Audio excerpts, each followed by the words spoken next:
नमस्कार, स्वागत है आप सभी का। आप देख रहे हैं बिजनेस आज तक। मैं हूं आपके साथ राजीव ढोंडियाल। बिजनेस आज तक, जिसमें कारोबार जगत की हर छोटी बड़ी खबर से हम आपको कराएंगे रूबरू। और बुलेटिन की शुरुआत करते हैं टॉप 10 न्यूज से।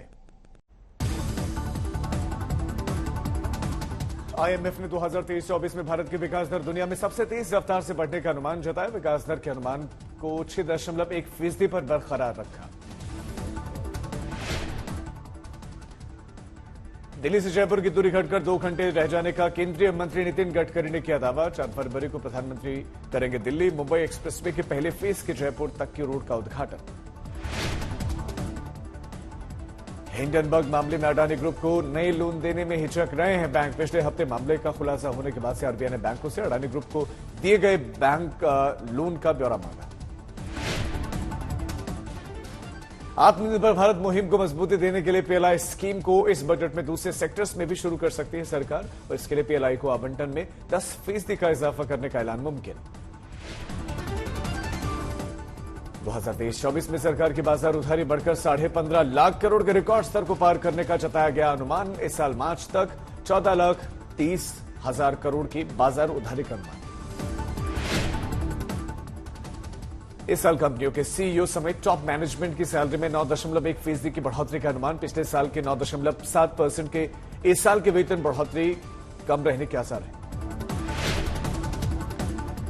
न्यूनतम टैरिफ को देश भर में 155 रुपए करेगी भारतीय एयरटेल। पिछले साल नवंबर से जारी बढ़ोतरी के सिलसिले के तहत देश के 22 में से 18 सर्किल में बढ़ाया जा चुका है न्यूनतम टैरिफ। उदयपुर के अर्बन स्क्वायर मॉल में बनाई गई दुनिया की सबसे बड़ी आउटडोर पेंटिंग, दुनिया की सबसे लंबी इंडोर पेंटिंग के निर्माण के लिए भी वर्ल्ड रिकॉर्ड ऑफ इंडिया से सर्टिफिकेट मिला। Online furniture brand wooden street ने ऑफलाइन मार्केट में एंट्री की योजना के तहत मुंबई में 3 नए स्टोर्स खोले। इसके बाद कंपनी ने फिजिकल स्टोर्स की संख्या बढ़कर अब 8 पर पहुंचा दी है। कुष्ठ रोगियों के इलाकों में रहने वाले युवाओं को स्टार्टअप की ट्रेनिंग देने के लिए सीआईआई और एसएलएफआई की पहल नेशनल यूथ फेस्टिवल के तहत यूथ अगेंस्ट लेप्रोसी के तहत आयोजन होगा।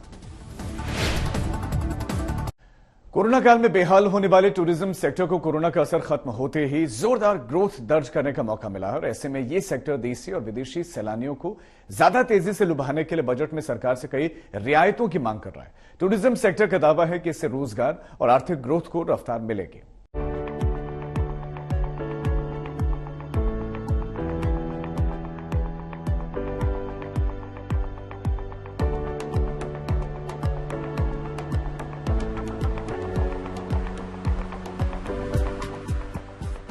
देश के टूरिज्म सेक्टर का मिजाज कोरोना काल ने बदल दिया है। अब लोग घूमने फिरने में पहले से ज्यादा पैसे खर्च कर रहे हैं, लेकिन उनकी पसंद लोकप्रिय टूरिस्ट डेस्टिनेशंस की जगह कम भीड़ भाड़ वाले ऐसे इलाके हैं जिनके बारे में कम देखा सुना गया है।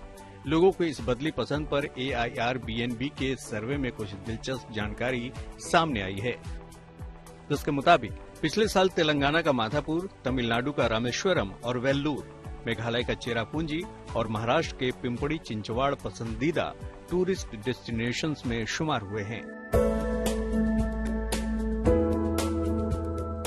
वहीं टूरिस्ट डेस्टिनेशंस के मामले में भारतीय पर्यटकों ने सबसे ज्यादा जानकारी दुबई, लंदन, पेरिस, टोरंटो और न्यूयॉर्क जैसे शहरों के बारे में जुटाई। हॉस्पिटैलिटी के मामले में लोगों ने सबसे ज्यादा अंक दिल्ली, गोवा, केरल, महाराष्ट्र और हिमाचल प्रदेश को दिए। 2022 में घरेलू स्थानों पर सबसे ज्यादा खोजे जाने वाले टूरिस्ट डेस्टिनेशंस में दिल्ली, मुंबई, बेंगलुरु, चेन्नई और कोलकाता थे। 2023 के लिए ज्यादातर टूरिस्ट लंबे समय से बची हुई इंटरनेशनल लोकेशंस पर जाएंगे, लेकिन इतना तो तय हो गया है कि अब मसूरी, शिमला और नैनीताल जैसे शहर सैलानियों की पहली पसंद में शुमार नहीं है। इस बीच टूरिज्म सेक्टर आने वाले बजट से भी बड़ी उम्मीदें लगाए बैठा है। सेक्टर की डिमांड है कि 7,500 से महंगे रूम रेंट पर लगने वाले 18% GST को घटाकर 12% किया जाए। होटल इंडस्ट्री को उद्योग का दर्जा दिया जाए और मौजूदा 200 करोड़ से महंगे होटल्स की जगह इस सुविधा का फायदा 10 करोड़ तक के होटल्स को भी दिए जाए। जानकारों का कहना है कि इंफ्रास्ट्रक्चर का दर्जा मिलने से होटल इंडस्ट्री की ग्रोथ में तेजी आएगी। इससे आसान कर्ज मिलेगा और दूसरी सुविधाओं में इजाफा होगा, जिससे होटल इंडस्ट्री की लागत घटेगी। अगर इस सेक्टर की ग्रोथ होती है तो फिर यहाँ पर रोजगार में इजाफा होगा और देश की आर्थिक रफ्तार को भी बढ़ाने में मदद मिलेगी। आज तक ब्यूरो। बिजनेस आज तक में आज के लिए बस इतना ही, लेकिन देश और दुनिया की तमाम खबरों के लिए आप देखते रहिए आज तक।